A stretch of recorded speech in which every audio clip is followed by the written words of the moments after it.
ঝলমলে আলু এক সমপিকে হয়, রোকসানার ক্ষেত্রেও ব্যতিক্রম হয়নি। মাদ্রাসার শ্রেণীকক্ষ থেকে তার মৃতদেহ উদ্ধার করেছে।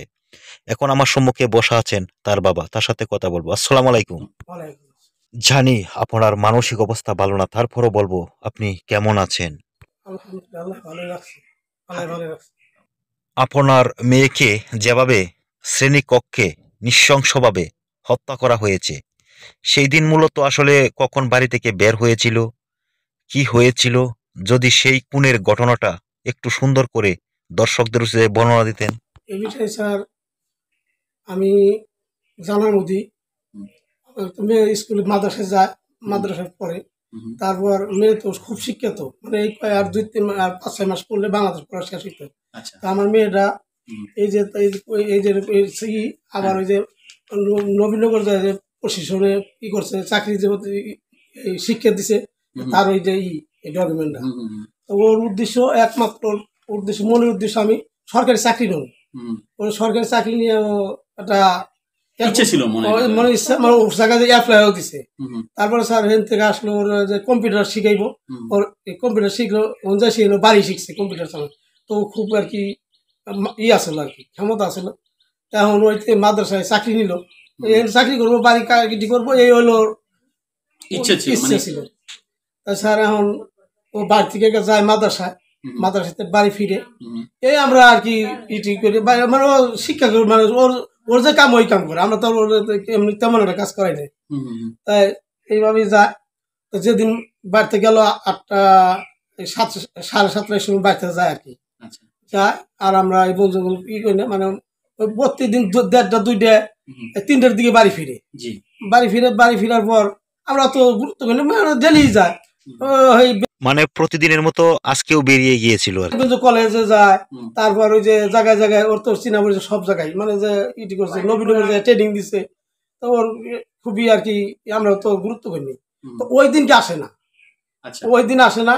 এখন ওর মাই বলছে তাই ও তো আসে না, প্রতি 3টার আগে আসে না। আমি কই তাহলে ফোন দিয়ে দেবো, আর ফোন টুয়ে আর ধরে না, এরকম করে আর কি ইটি করলো।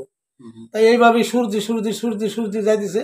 তারপরে পরিণামে যে 4টে বাজে যাইলো, সেই সঙ্গে একটা লোক এলাম আমার বাড়িতে, তাই রূপসানা করি। আমরা তো করি রূপসানা তো মাদ্রাসায় গেছে। তারপর নিয়ে গেল, নিয়ে যাওয়ার পরে যায় দেখা যে মাদ্রাসার ভিতরে, মানে যে ওই আগে গেছে, আমি এর করে খাই, পরে শুনি কি যে রূপসানা মানে মাইরে থুইছে।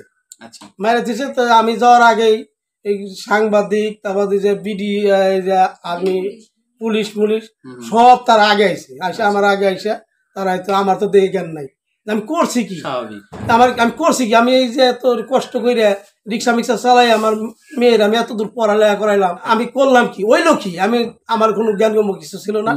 তো এইভাবে এরা এই আমার যা আত্মীয় স্বজন যারা পুলিশ আসলে পুলিশরা এসে করলো কি, ওই রাশ নিয়ে গেল, আমি দেখলাম। তারপরে এইভাবে চলে গেছে। তা এখন আমার কেস লেখাইলো, কেস লেখছি, এখন আমার কাছে তারা হোজ করছে, তাই তুমি দেখছো নাকি, আমি বাড়তি দেখছি নাকি, আমি তো দেখিনি, আমি দেখিনি।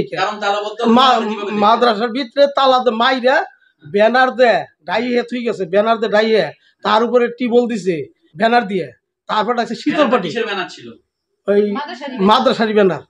তারপর যে মাদ্রাসা ব্যানার দিয়ে, তারপর পাটি দিয়ে ডাকছে, তার উপরে দিয়েছে টিবল দিয়েছে, ডাইয়ে থুই গেছে। তারপরে এই ই করছে, এই বাইরে তালা মাইরে থিয়ে তারা ভাগছে। আমি বলতে পারলাম না, আমি দেখিনি, আমি ওটা বলতে পারলাম না, আমি জামা কাপড় ঠিক আছে নাকি আমি ওটা দেখিনি, আমি বলতে পারলাম না। থানায় ওই যে ঢাকা রিপোর্ট আসে, ওটা আমরা পাইনি। আচ্ছা, আপনার যে মেয়ের খুনের মামলাটা, এটা কি মামলাটা আপনি করেছেন নাকি মামলাটা সরকারবাদী হয়েছে, একটু বলুন। মামলা তো বর্তমান বাদী, আমি বাদী। হ্যাঁ, সরকারি বাদী এলাম, আমি বাদী বানাইছি, আমার বাদী, আমি তো বুঝি না, বাদী আমার বাদী যেখানে যে কাগজ নেই, বাদী আমি।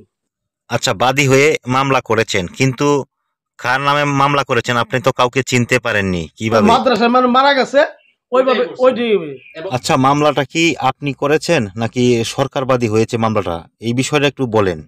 স্যার ওরা আমরা বলতে পারলাম না। এখন আমি তো আমার ডাইকে নিল থানায় ডাইকে নেওয়ার পরে আমার কাছে জিজ্ঞাসাবাদি করলো, তাই তুমি মামলা এ মামলা করো।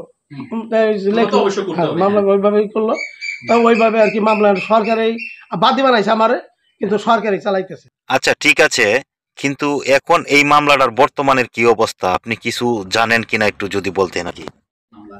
মামলার যে চলতেছে তদন্ত, পুলিশের তদন্ত করতেছে, তদন্ত করে এখন ফলাফল আমাকে দিবে। ধীরে ধীরে হবে তদন্ত।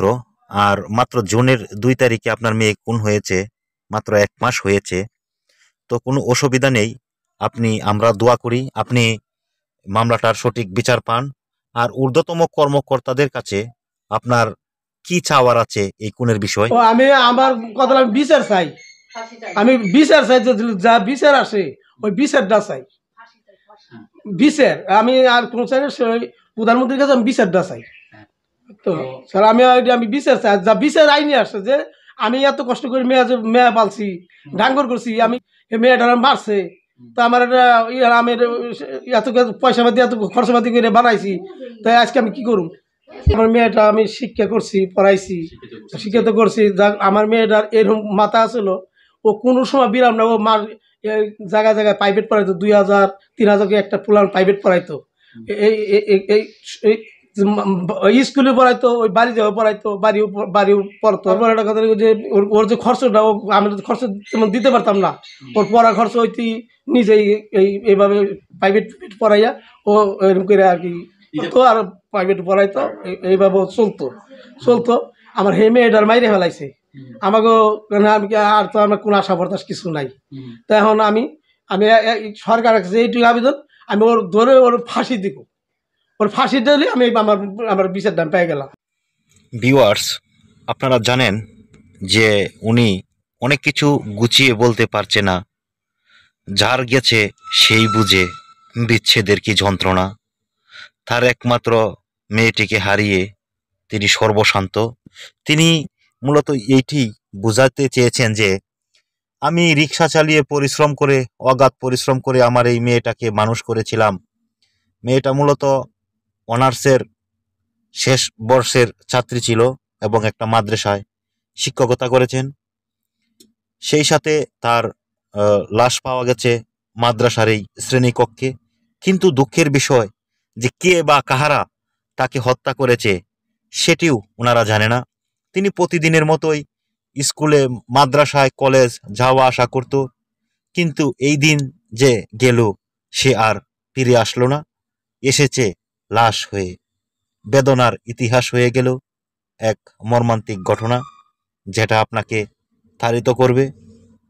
আর আমরা দোয়া করি বর্তমান সরকারের কাছে যে আপনি সঠিক খুনের বিচার পান, আপনি ভালো থাকবেন। আর বিষয়টা হচ্ছে আপনার মেয়ে তো খুব আদরের ছিল, তার বিষয় যদি একটা স্মৃতিচারণ করতেন আপনি। ও স্যার, ওর ইতিহাস কবার গেলি, ওর ইতিহাস যদি আমি খাড়াই কই 2 দিনই শেষ করবো না ওর ইতিহাস। ওই যে বাড়ি যা কিছু, ওই যে নবীনগরতে যাইছে, যে ফুল গাছ লাগাইছে, তারপরে এই যে গাছ গাছালি যে যা কিছু করার জন্য ওই দেখছো ছোট মেয়ে, আর তো আমার বাড়ির লোক নাই, যে ফুল যাই দেয় ওর ইতিহাস সব করে। ওই যে কম্পিউটার নিজে কিনে রয়েছে, যা কিছু বুঝছেন, ওর ইতিহাস আমি দিনেও শেষ করবো না কইয়া। আচ্ছা উনি এটা বুঝতে পারছেন, কয়টা বলবো আমার এরকম ভালো মেয়ে হয় না। কথা হলো স্যার, আমি এই যে আমার মেয়ের প্রশংসা আমি কি করব? আমি বাজার যাই, ওই যে মেয়ে যে সমস্ত বাড়ি প্রাইভেট পড়াইছে তারাই আমার গলা ধরাইছে, কয় কি তোর মেয়েটা এত ভালো, তোর মেয়ের জন্য আমার এই যে আমার ছেলেরা সন্তানরা আমার ভাত খায় না, কান্দে। কিছু কিছু মাদ্রাসাতে ছেলেরা অন্য চলে গেছে, মানে ওই ভালো এই তারা আমার কাছে এসে খোয়ায়। আমি আমার কাছে দুঃখ প্রকাশ করে যে তোর মেয়েটা এত এত, তোর মেয়ের জন্য। এক জায়গায় আমি শুনছি ওই শেওরালি পড়াইতে কয় কি কয়, হে আপার কাছে পড়ুন, হে আমি তার আপার কাছে, আমি এই সৃষ্টির কাছে পড়ুন, ম্যাডামের কাছে পড়ুন, ম্যাডাম ছাড়া পড়ুমি না, হে এখনো পাগল, এখন তো কি করব তারা। আমি ওনাকে আর প্রশ্ন করতে চাচ্ছি না, ওনার ইন্টারভিউ দেওয়ার মতো মন মানসিকতা নেই। ওনার প্রতি এবং ওনার পরিবারের পক্ষ যাতে এই খুনের বিচারটা ন্যায্যভাবে পায়, আমি আইনের প্রতি শ্রদ্ধা রেখে দেশবাসীর কাছে এই আবেদনটাই করছি। আজকের মতো এখানেই বিদায় নিচ্ছি, দেখা হবে নেক্সট কোনো ভিডিওতে। সেই পর্যন্ত ভালো থাকুন। আসসালামু আলাইকুম।